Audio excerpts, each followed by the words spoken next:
अस्सलाम वालेकुम and welcome to Germany for student channel. आज German language course A2 level का लेसन नंबर 26 है और लेसन नंबर 26 में हम रिलेटिव सेंटेंसेस के टॉपिक को ही कंटिन्यू करेंगे।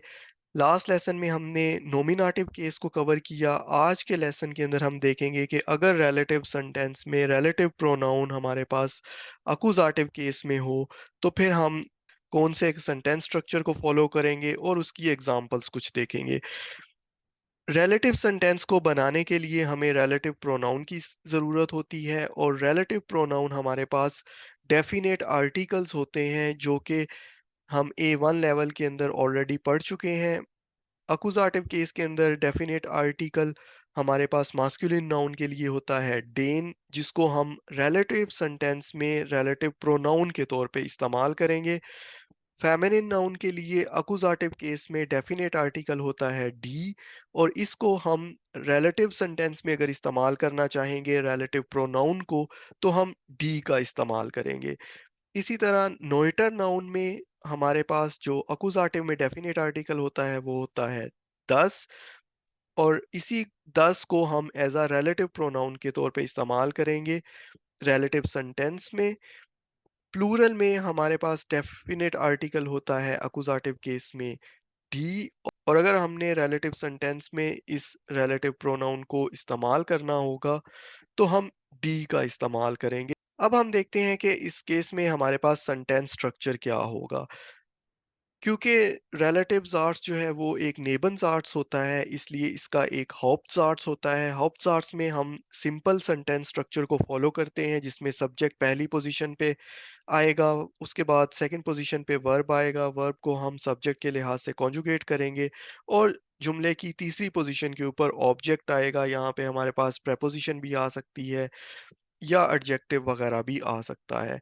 उसके बाद कॉमा दे के हम एक स्पेस देंगे और हम रिलेटिव सेंटेंस को स्टार्ट करेंगे। रिलेटिव सेंटेंस में क्योंकि हम अकुजाटिव को आज के लेसन के अंदर कवर कर रहे हैं तो हम हमेशा जो रिलेटिव सेंटेंस का स्टार्ट है वो रिलेटिव प्रोनाउन से करेंगे और रिलेटिव प्रोनाउन हमने ऑलरेडी देखे हैं कि मास्कुलिन नाउन के लिए डेन, फेमिनिन के लिए डी, नोइटर के लिए 10 और प्लूरल नाउन के लिए डी होता है। उसके फौरन बाद हम सब्जेक्ट का इस्तेमाल करेंगे जो कि नेबन्स आर्ट्स का या रिलेटिव सेंटेंस का सब्जेक्ट होगा। उसके बाद हमारे पास सेंटेंस का नेक्स्ट पार्ट आएगा और रिलेटिव सेंटेंस की आखिरी पोजीशन के ऊपर हम वर्ब को रखेंगे और वर्ब को हम कॉन्जुगेट करेंगे जो रिलेटिव सेंटेंस का सब्जेक्ट है उसके लिहाज से। अब हम एक और इसकी टाइप देखते हैं जिसमें मेन सेंटेंस का सेंटेंस स्ट्रक्चर वही है। रिलेटिव सेंटेंस में हमारे पास परफेक्ट टेंस है तो उस केस में हमारा जो रिलेटिव सेंटेंस है वो रिलेटिव प्रोनाउन के साथ ही स्टार्ट होगा। मास्कुलिन नाउन के लिए हम रिलेटिव प्रोनाउन डेन यूज करेंगे, फेमिनिन नाउन के लिए हम रिलेटिव प्रोनाउन डी यूज करेंगे, नोएटर नाउन के लिए रिलेटिव प्रोनाउन 10 यूज करेंगे और प्लूरल नाउन के लिए हम रिलेटिव प्रोनाउन डी यूज करेंगे। उसके बाद फौरन सब्जेक्ट आएगा, उसके बाद हमारे पास सेंटेंस का नेक्स्ट सेक्शन होगा और पार्टिसिप्स वाई फॉर्म हम यूज करेंगे क्योंकि अगर हमारे पास परफेक्ट टेंस है तो हम परफेक्ट टेंस में हमेशा पार्टिसिप्स वाई फॉर्म वर्ब की यूज करते हैं और जुमले की आखिरी पोजीशन के ऊपर हम ज़ाइन या हाबन का इस्तेमाल करेंगे और इसको हम कॉन्जुगेट करेंगे ज़ाइन या हाबन को सब्जेक्ट के लिहाज से। तीसरी एक ऑप्शन ये हो सकती है कि हमारे पास मेन सेंटेंस उसी तरह से रहे और जो रिलेटिव सेंटेंस है उसमें हम मॉडल वर्ब का इस्तेमाल करें। तो उस केस में हम रिलेटिव सेंटेंस को एज इट इज़ स्टार्ट करेंगे रिलेटिव प्रोनाउन के साथ। उसके साथ बाद हमारे पास आएगा सब्जेक्ट, सब्जेक्ट के बाद सेंटेंस का नेक्स्ट हिस्सा आएगा। फिर हम वर्ब को इन्फिनेटिव फॉर्म में इस्तेमाल करेंगे क्योंकि हमें पता है कि जब भी हम मॉडल वर्ब इस्तेमाल करते हैं तो हमें जो मेन वर्ब है उसको इन्फिनेटिव फॉर्म में इस्तेमाल करना होता है और जुमले की आखिरी पोजीशन के ऊपर मॉडल वर्ब आएगा और मॉडल वर्ब को हम कॉन्जुगेट करेंगे रिलेटिव सेंटेंस के सब्जेक्ट के लिहाज से। तो अब देखते हैं कुछ एग्जाम्पल्स को। Lisa sucht einen job, Lisa एक जॉब की तलाश कर रही है, den sie auch als Rentnerin माखन खान। लीज़ा एक ऐसी जॉब की तलाश कर रही है। ये हमारे पास मेन सेंटेंस या हाउप्टसाट्स है और रिलेटिव सेंटेंस में हम ये कह रहे हैं जिसको वो एज़ अ रिटायर्ड पर्सन कर सके। वो लीज़ा एक ऐसी जॉब की तलाश कर रही है जिसको वो एज़ अ रिटायर्ड पर्सन कर सके। तो अगर हम यहाँ पे मेन सेंटेंस जो है उसका सेंटेंस स्ट्रक्चर देखें तो लीज़ा सूcht einen जॉब। लीज़ा एक जॉब की तलाश कर रही है। लीज़ा सब्जेक्ट है। दूसरी पोजीशन पे suchen वर्ब को हमने कॉन्जुगेट किया लीज़ा के हिसाब से तो ये हुआ सूcht। फिर हम ऑब्जेक्ट ऑब्जेक्ट हमारे पास थर्ड पोजीशन पे आएगा। ऑब्जेक्ट हमारे पास जॉब है। जॉब जो है वो एक मस्कुलिन नाउन है तो मस्कुलिन नाउन का हम इंडेफिनिट आर्टिकल ले रहे हैं अकुजाटिव क्योंकि ऑब्जेक्ट जो है वो अकुजाटिव केस में होता है तो अकुजाटिव केस में इनडेफिनिट आर्टिकल जो हमारे पास मास्कुलिन नाउन जॉब के लिए है वो होता है आइनन। उसके बाद हमने कॉमा देके स्पेस दी और उसके बाद हम रिलेटिव सेंटेंस को स्टार्ट कर रहे हैं। रिलेटिव सेंटेंस हमेशा हमने सीखा है कि स्टार्ट होगा रिलेटिव प्रोनाउन के साथ। तो रिलेटिव प्रोनाउन इस केस में हमारे पास है डेन। क्यों डेन है? इसलिए क्योंकि हम जॉब को रेफर कर रहे हैं और क्योंकि जॉब जो है वो लीजा करेगी तो लीजा जो है वो कोई एक्शन परफॉर्म कर रही है। लीजा उसका सब्जेक्ट है जो कि रिलेटिव सेंटेंस में सेकंड पोजीशन के ऊपर है और जो ऑब्जेक्ट है वो हमारे पास है डेन या जिसको हम रेफर कर रहे हैं जॉब की तरफ। जॉब जो है उसको हम रेफर कर रहे हैं लेकिन अगर हम नेबनज़ार्ड्स को देखें या रिलेटिव सेंटेंस को देखें तो जॉब जो है वो ऑब्जेक्ट है। ऑब्जेक्ट ये कि उसके ऊपर एक्शन परफॉर्म हो रहा है। लीजा कोई एक्शन परफॉर्म कर रही है और जिस चीज के ऊपर एक्शन परफॉर्म हो रहा होता है वो हमारे पास अकुजाटिव होता है या वो सेंटेंस का ऑब्जेक्ट होता है। अब इस सेंटेंस में हमारे पास मॉडल वर्ब है तो हमने सेकंड लास्ट पोजीशन पे माखन को इन्फिनेटिव फॉर्म में यूज किया है और खुनन जो एक मॉडल वर्ब है इसको हमने सब्जेक्ट के लिहाज से कॉन्जुगेट करके सेंटेंस की आखिरी पोजीशन के ऊपर रख दिया है। नेक्स्ट एग्जांपल है Das ist eine Arbeit, die ich gern mache। ये एक ऐसा काम है जो मैं खुशी से करता हूँ। अब इस जुमले में अगर हम मेन सेंटेंस को देखें Das ist eine Arbeit ये एक ऐसा काम है die ich gern mache जो मैं खुशी से करता हूँ। अब इश जो है वो जुमले का सब्जेक्ट है और इसको हमने जुमले की दूसरी पोजीशन पे रखा है और जो ऑब्जेक्ट है ऑब्जेक्ट क्या है मैं किसी काम के बारे में कह रहा हूँ कि ये वो काम है जो मैं खुशी से करता हूँ तो ऑब्जेक्ट जो है वो हमारे पास आरबाइट है और इस रिलेटिव सेंटेंस में हम रिलेटिव प्रोनाउन यूज कर रहे हैं और आरबाइट को रेफर कर रहे हैं आरबाइट की तरफ इशारा कर रहे हैं और माखन जो है वो हमारे पास एक वर्ब है जिसको हमने जुमले की आखिरी पोजीशन पे रखा है और जो रिलेटिव सेंटेंस का सब्जेक्ट है उसके लिहाज से कॉन्जुगेट किया है तो ये माखन हो गया है माखे। वो इस 10 ऑटो वो गाड़ी कहाँ है 10 kaufen मोश्ते जो वो खरीदना चाहता है। अब ये एक क्वेश्चन है वो इस 10 ऑटो वो गाड़ी कहाँ है 10 kaufen मोश्टे एर जो है वो सब्जेक्ट है वो सेकंड पोजीशन पे आ रहा है। रिलेटिव सेंटेंस को हम रिलेटिव प्रोनाउन के साथ स्टार्ट कर रहे हैं और रिलेटिव प्रोनाउन रेफर किसको कर रहा है गाड़ी को।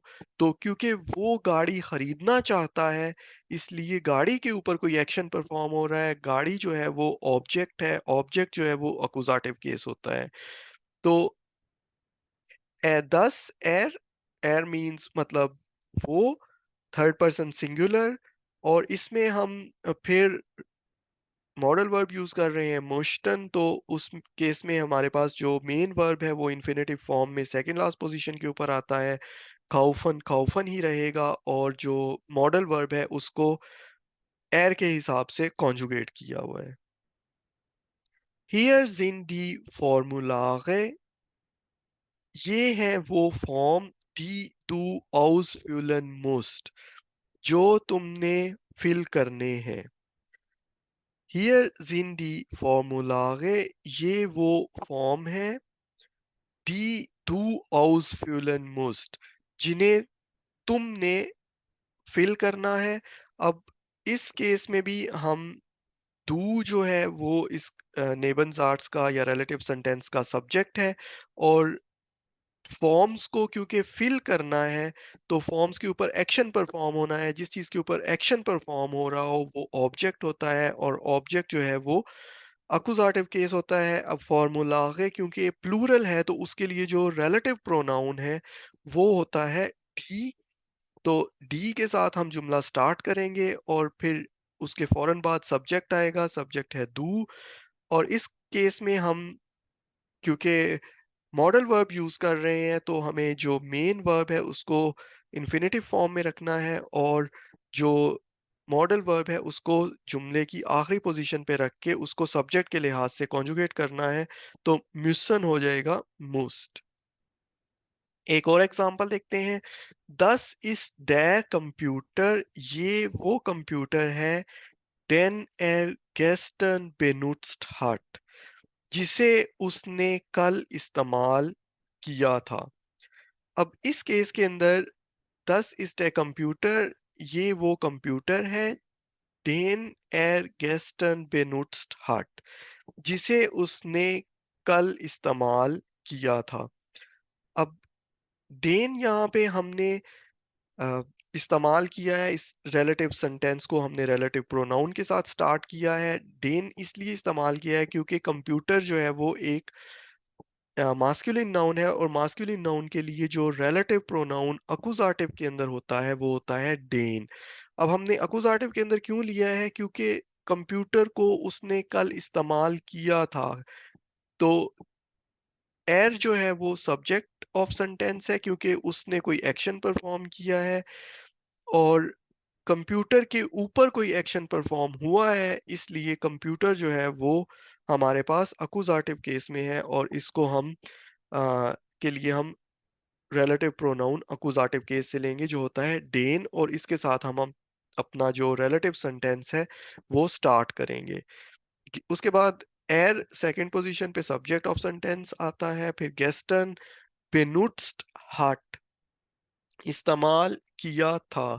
तो बेनुट्सन जो है वो इसकी नॉर्मल इन्फिनेटिव फॉर्म है और क्योंकि यहाँ पे हाबन हमने यूज़ किया है तो हम पार्टिसिप्स वाई फॉर्म यूज़ करेंगे बेनुट्सन की। तो पार्टिसिप्स वाई फॉर्म होती है बेनुट्स्ट और हाबन या ज़ाइन को कॉन्जुगेट करके हम जुमले की आखिरी पोजीशन के ऊपर रखते हैं। एक और एग्जांपल देखते हैं। वी हाइस्ट der फिल्म, उस फिल्म का क्या नाम है?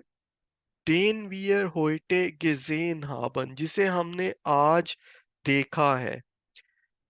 उस फ़िल्म का क्या नाम है जिसे हमने आज देखा है? अब इस केस के अंदर भी हमने क्योंकि फ़िल्म को देखा है तो फ़िल्म जो है उसकी तरफ हम रेफ़र कर रहे हैं और क्योंकि फ़िल्म को हमने देखा है उसके ऊपर एक्शन परफ़ॉर्म हुआ है, तो जिस चीज़ के ऊपर एक्शन परफ़ॉर्म होगा वो ऑब्जेक्ट ऑफ सेंटेंस होगी और ऑब्जेक्ट ऑफ सेंटेंस हमेशा अकुज़ाटिव होता है, इसलिए हम जो रिलेटिव प्रोनाउन है वो अकुज़ाटिव केस से लेंगे और अकुज़ाटिव केस में relative pronoun masculine noun film के लिए होगा डेन। सेकंड पोजीशन पे रिलेटिव सेंटेंस में हमारे पास इस केस में आएगा सब्जेक्ट। सब्जेक्ट है वियर क्योंकि हम एक्शन परफॉर्म कर रहे हैं, हमने कोई फिल्म देखी थी। होइटे मतलब आज, गेज़ेन हाबन, ज़ेहन जो है वो इन्फिनिटिव फॉर्म है, यहाँ पे हम हाबन क्योंकि परफेक्ट टेंस यूज़ कर रहे हैं, इसलिए हम पार्टिसिप्स वाई फॉर्म ज़ेहन की यूज़ करेंगे जो कि होती है गेज़ेहन। और जो हाबन है उसको हमने जुमले की आखिरी पोजीशन पे रखा है और इसको हमने कॉन्जुगेट किया है वियर के हिसाब से, तो फिर वियर के हिसाब से हाबन हाबन ही रहता है।